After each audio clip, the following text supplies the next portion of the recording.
बच्चों, आप कैसे हैं? आप खुश हैं ना? बच्चों, विराट ज्ञान में आपका पुनः स्वागत है।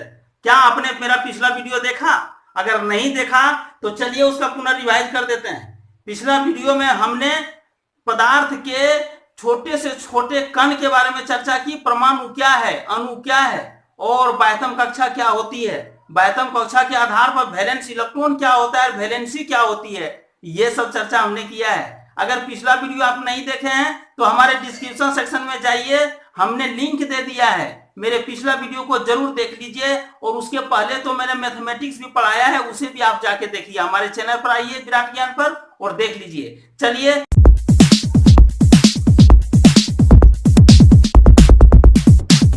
हमने चर्चा किया था कि हाइड्रोजन HYDROGEN, हाइड्रोजन का संकेत H होता है। इसकी पहला लेटर लेते थे और इसकी परमाणु संख्या 1 थी।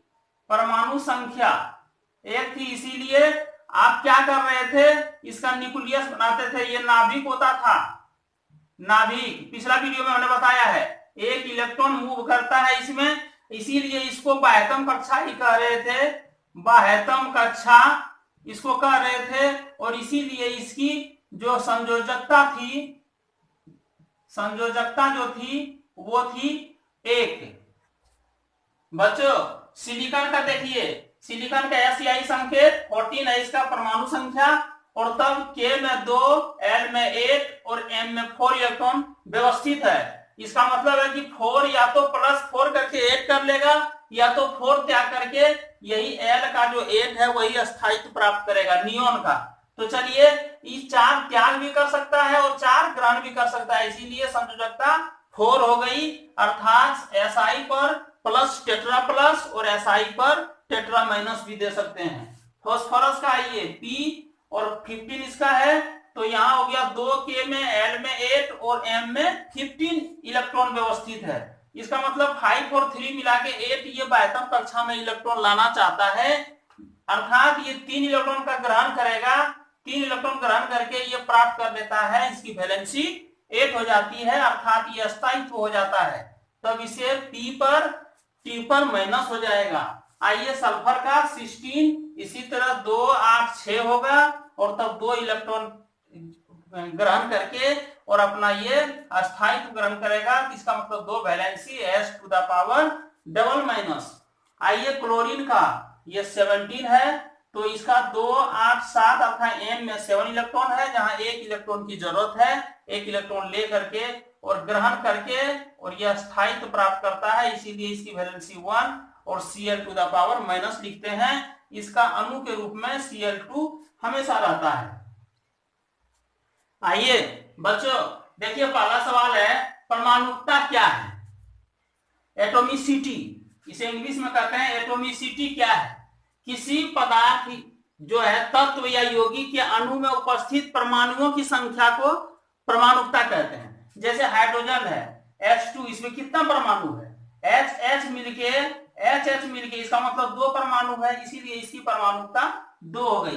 क्लोरीन है Cl मिलके बनाया है, इसीलिए 2 क्लोरीन है, इसीलिए 2 हो गई। यहाँ N नाइट्रोजन, अमोनिया में नाइट्रोजन 1 है, हाइड्रोजन 3 है। 3 परमाणु हाइड्रोजन का मिलकर के, इसीलिए इसकी परमाणुकता 4 हो गई। मेथेन में 1 कार्बन 4 हाइड्रोजन, टोटल इसकी परमाणुकता 5 हो गई है। इस तरह से देख लेते हैं मॉलिक्यूल, अणु क्या है? एक या एक से अधिक परमाणु मिलकर अणु बनाते हैं, क्योंकि वो रिएक्शन करता है, अपने में ही केमिकल रिएक्शन करके इलेक्ट्रॉन का साझा करके, इलेक्ट्रॉन का आदान प्रदान करके एक मॉलिक्यूल तैयार करता है। अर्थात परमाणु एक से ज्यादा भी हो सकता है, जो रिएक्शन नहीं करता है वो एक भी हो सकता है। आइए देखते हैं, जैसे H2, CO2, क्लोरीन, अमोनिया, ये कार्बन डाइऑक्साइड हुआ, ये हाइड्रोजन हुआ। He आपका हो गया, He हीलियम है, जो किसी से रिएक्शन नहीं करता है। आइए देखते हैं मॉलिक्यूल कितने प्रकार के होते हैं। एक परमाणु अर्थात मोनो एटॉमिक मॉलिक्यूल। जरा सा इस डायग्राम को याद कर लीजिए, इसे लिखने का तरीका है, ये केमिस्ट्री के फॉर्मूला में लिखने में इसकी बहुत जरूरत पड़ती है। 1 को मोनो, 2 को डाई, 3 को ट्राई, 4 टेट्रा कहिए, 5 रहे तो पेंटा कहिए, 6 मॉलिक्यूल रहे तो 6 एटम रहे तो हेक्सा कहिए, 7 एटम रहे तो हेप्टा, 8 रहे तो ऑक्टा, 9 रहे तो नेनो, 10 रहे तो डेका। आइए यहाँ एक परमाणु है, इसका मतलब मोनो लग जाएगा, मोनो एटॉमिक मॉलिक्यूल। जैसे हीलियम रिएक्शन नहीं करता है क्योंकि इसके बाह्यतम कक्षा में 2 इलेक्ट्रॉन है, जो हम पिछला वीडियो में भी देखे और अभी हम चर्चा किए हैं। नियोन, इसकी परमाणु संख्या कितनी थी? 10 थी, इसीलिए 2 8 था, इसलिए रिएक्शन नहीं करता है क्योंकि बाह्यतम कक्षा में 10 होने के कारण बाह्यतम कक्षा में 8 इलेक्ट्रॉन है, इसीलिए किसी से रिएक्शन नहीं करेगा। आर्गन का 18 था, इसीलिए 2 8 8, 2K में था और L में 8 था और L के बाद M में भी 8 था, इसीलिए किसी से रिएक्शन करेगा नहीं। इसका मतलब है कि उत्कृष्ट गैसें जितनी भी है, अक्रिय गैसें जितनी भी है, वो एक परमाणु होते हैं, किसी से रिएक्शन उनको करने की जरूरत नहीं है, वो अस्थायी होते हैं। आइए द्विपरमाणु का अणु ले लेते हैं। द्वि से डाई हो जाएगा, 2 का डाई एटॉमिक मॉलिक्यूल्स। इसमें देखिए 2 अणु रहेगा, 2 परमाणु रहेगा, H2 N2 O2 NaCl, ये नमक का है, ये ऑक्सीजन है, ये नाइट्रोजन है, ये हाइड्रोजन है। आइए त्रिपरमाणु देख लेते हैं। त्रिपरमाणु देख लीजिए, इसमें O3 H2O CO2 carbon dioxide nitrogen dioxide, अर्थात इसमें 3 परमाणु है, इसीलिए इसे त्रिपरमाणु अणु कहते हैं। चतुष्परमाणु अणु में NH4 हाइड्रोजन 3 नाइट्रोजन 1 4 हुआ, S सल्फर ट्राइऑक्साइड, अर्थात 3 ऑक्सीजन और 1 सल्फर है। फास्फोरस में 4 फास्फोरस है, इसीलिए इसको चतुष परमाणु या टेट्रा एटॉमिक कहते हैं। बहु परमाणु अर्थात 4 के बाद इसको पेंटा हेक्सा ऑक्टा नेनो डेका कुछ भी बोल सकते हैं। तो चलिए इसको बहु कह देते हैं, तो पॉली हो गया, मैंने पॉली में बहुत, एटॉमिक मींस एटॉमिक अर्थात परमाणु। तो S8 हुआ सल्फर 8, CH4 मेथेन है, H2SO4 अर्थात हाइड्रोजन सल्फेट है। तो इस प्रकार से आपको जानना होगा कि आखिर ये सूत्र कहां से तैयार हो रहे हैं। क्या आप जानना चाहते हैं? अगर जानना चाहते हैं तो बने रहिए वीडियो के अंत तक मेरे साथ। आपको अभी क्षण में, चुटकी भर में आप स्वयं फार्मूला लिखने लगेंगे। तो चलिए अब फार्मूला लिखने की तैयारी करते हैं। आइए बच्चों, हमने एक डायग्राम तैयार किया है जिसकी सहायता से आप खुद यौगिकों का अणुसूत्र लिखेंगे, खुद आप जान पाएंगे उसका नामकरण कैसे होता है। आइए डायग्राम से शुरुआत करते हैं। देखिए यही है तत्व, ये संकेत है, परमाणु संख्या है, इलेक्ट्रॉन की कक्षाएं है और संयोजकता है और आयन का भी रूप दिखाया गया है। यहाँ पे देखिए हाइड्रोजन, ये परमाणु संख्या 1 है, K सेल में मात्र 1 इलेक्ट्रॉन जाता है, इसीलिए इसकी संयोजकता 1 होती है। क्योंकि 1 इलेक्ट्रॉन लेकर के ये हीलियम की संरचना प्राप्त कर लेगा, इसीलिए इसकी संयोजकता 1 होती है। या तो 1 इलेक्ट्रॉन त्याग करके भी यह अस्थायी हो सकता है, किसी के साथ बंधन बना करके और कोई यौगिक बना के यह अस्थायी हो जाएगा। इसीलिए अगर ये 1 इलेक्ट्रॉन त्याग करता है तो प्लस लिखते हैं और अगर ग्रहण करता है तो H- लिखते हैं, यही आयन है। आइए फिर देखते हैं हीलियम का। तो ये तो इलेक्ट्रॉन ना तो त्याग करेगा ना प्राप्त करेगा, इसलिए कि ये अस्थायी है, इसलिए इसकी कोई संयोजकता नहीं होगी। लिथियम का ये 2 इलेक्ट्रॉन K में है, 1 इलेक्ट्रॉन त्याग करके और 2 इलेक्ट्रॉन जो K में है उसी के अस्थायित्व प्राप्त करता है। हमने इसकी चर्चा पिछले वीडियो में किया है, जिसकी लिंक इस वीडियो के डिस्क्रिप्शन सेक्शन में हमने डाल दिया है, आप जाके हमारा वीडियो देख सकते हैं। आइए, तो ये इसकी संयोजकता 1 हो गया, ये त्याग करेगा, इसीलिए हम इसको दानी कहते हैं, जो दान देने वाला हो। अर्थात लिथियम दानी हुआ, हाइड्रोजन भी दानी है, माने ये इलेक्ट्रॉन का त्याग कर सकता है, दान दे सकता है किसी यौगिक को बनाने के लिए। आइए उसी तरह बेरिलियम का 2 इलेक्ट्रॉन का त्याग करता है, बोरॉन 3 इलेक्ट्रॉन का त्याग करता है, इसीलिए B+++ है, Be++ है। कार्बन 4 इलेक्ट्रॉन का त्याग कर सकता है, इसीलिए C⁻++++ 4 टाइम्स है। नाइट्रोजन का भी 3 टाइम्स है। ऑक्सीजन 2 इलेक्ट्रॉन ग्रहण करता है, इसलिए कि यहाँ पे 2 6 अर्थात 6 है, तो 6 इलेक्ट्रॉन त्याग करना बहुत मुश्किल है, इसीलिए 2 इलेक्ट्रॉन ग्रहण करके और वो 8 की संयोजकता जो 8 होनी चाहिए नियोन का, वो नियोन की संयोजकता प्राप्त कर लेती है, नियोन के अस्थायित्व प्राप्त कर लेता है, इसीलिए 6+2 यही 2 में दर्ज कर दिया, इसीलिए इसकी संयोजकता 2 होगी।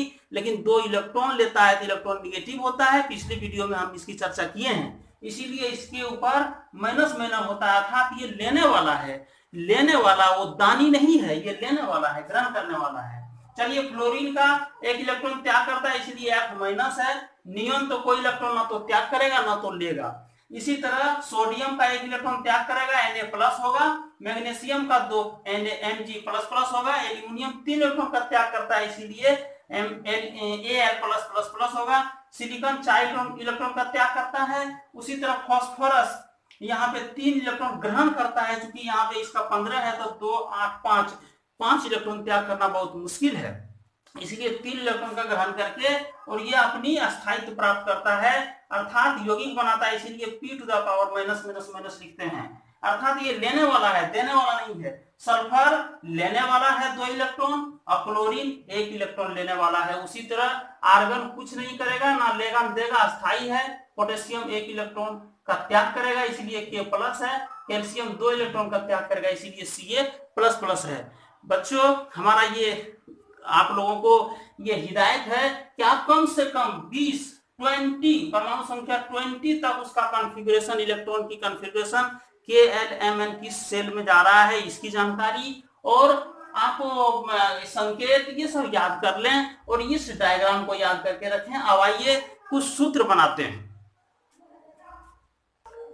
आइए आप देखेंगे कि सूत्र कैसे बनता है। तो चलिए मान लीजिए कोई तत्व 2 ठो है, 2 तत्व आप ले लीजिए, X Y 2 तत्व ले लिए, AB ले लीजिए, AB 2 तत्व लीजिए और संयोजकता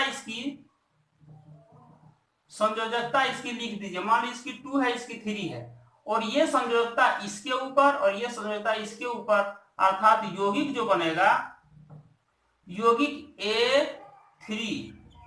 A3B2 A3 नहीं होगा, ये प्रोसेस गलत है, इसलिए कि हम A को 3 टाइम्स नहीं कर रहे हैं, हम कह रहे हैं कि A परमाणु 3 परमाणु है, अर्थात इसके पैर में कहिए एक तरह से, पैर में सिर्फ लटकते हुए हम सिंबल के रूप में दे रहे हैं, लेग्स में लटकते हुए सिंबल के रूप में दे रहे हैं, ताकि यह आभास हो जाए कि परमाणु 1 है, 2 है, 3 है, कितने परमाणु मिलकर के कितने परमाणु ये यौगिक है, इसकी जानकारी हो जाए। इसीलिए ऐसा लिखिएगा, ये गलत है, ये प्रोसेस गलत है, ऐसा नहीं लिखिएगा। हमेशा आप A3 अर्थात नीचे B2। अब यहां समझना है कि आखिर पहले कौन होगा, बाद में कौन होगा।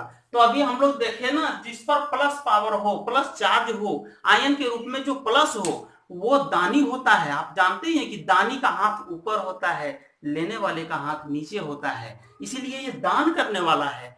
ये बहुत अपार शक्ति रखने वाला, ये दान करता है, तो इसको ऊपर अर्थात पहले लिखना होगा। तो चलिए कुछ हम यौगिक कुछ परमाणुओं को लेते हैं और देखते हैं कि आखिर उसका नामकरण कैसे आप करेंगे। और एक दूसरा है कि पहले दान करने वाला और बाद में ग्रहण करने वाला नीचे रहेगा, दानी ऊपर रहेगा, ग्रहण करने वाला नीचे रहेगा, और तब उसका नामकरण करेंगे। तब क्या होगा, दानी का नाम में कोई परिवर्तन नहीं होगा।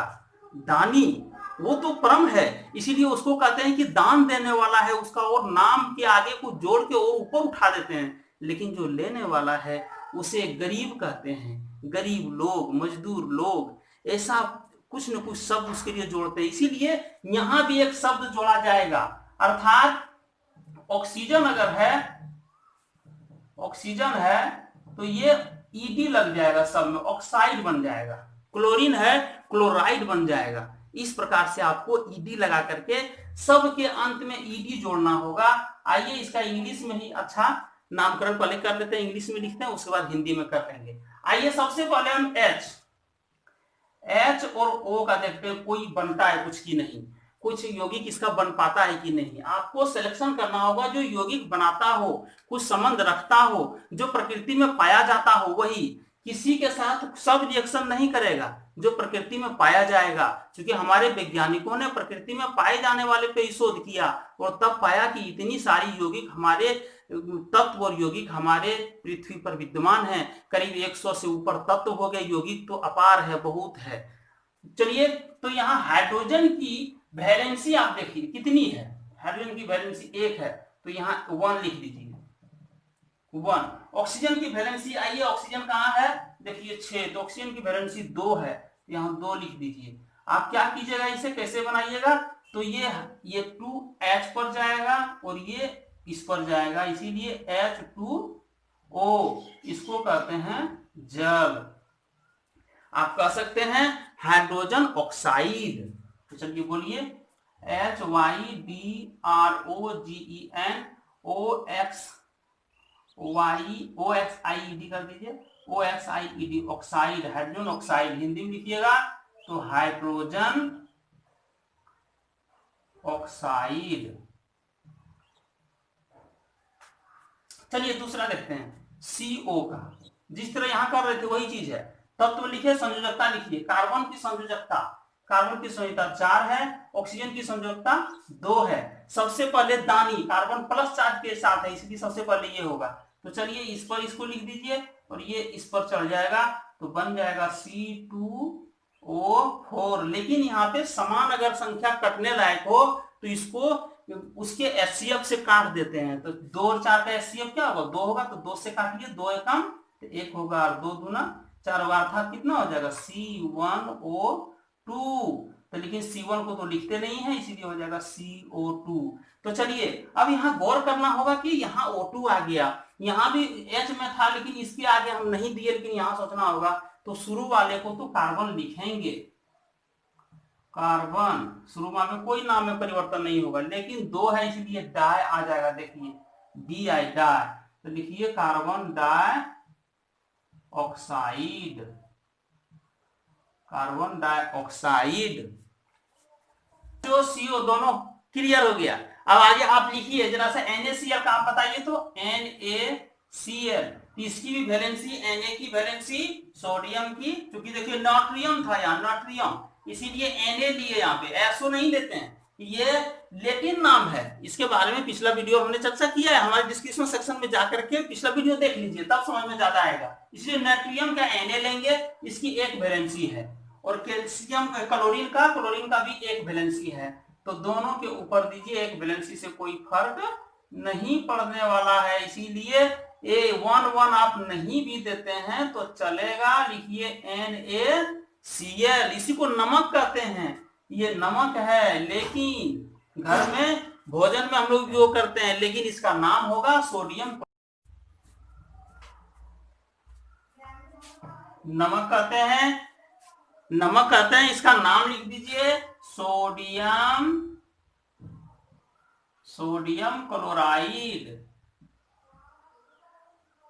आइए जरा इसका देख लेते हैं, ये तो हो गया। अब इसका CH का देखिए, CH तो कार्बन है, कार्बन का कितना होता है, 4 होता है, हाइड्रोजन का 1 होता है। तो चलिए तो C1H4 अर्थात CH4, इसे ही कहते हैं मेथेन।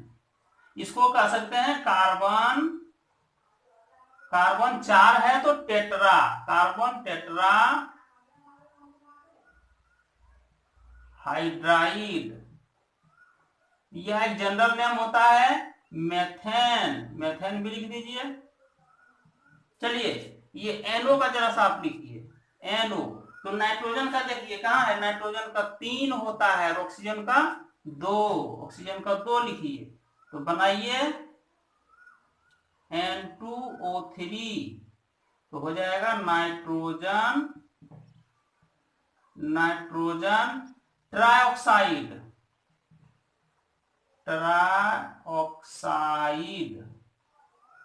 आइए MgO का लिखिए, Mg इसलिए आगे ले रहे हैं क्योंकि ये दानी है, जो दान करने वाला हो प्लस जिस पर चार्ज हो उसे ही आप शुरू में ले सकते हैं। तो ये 2 है, इसका भी 2 है, तो Mg2O2, ये 2 कैंसिल हो जाएगा MgO, इसका नाम होगा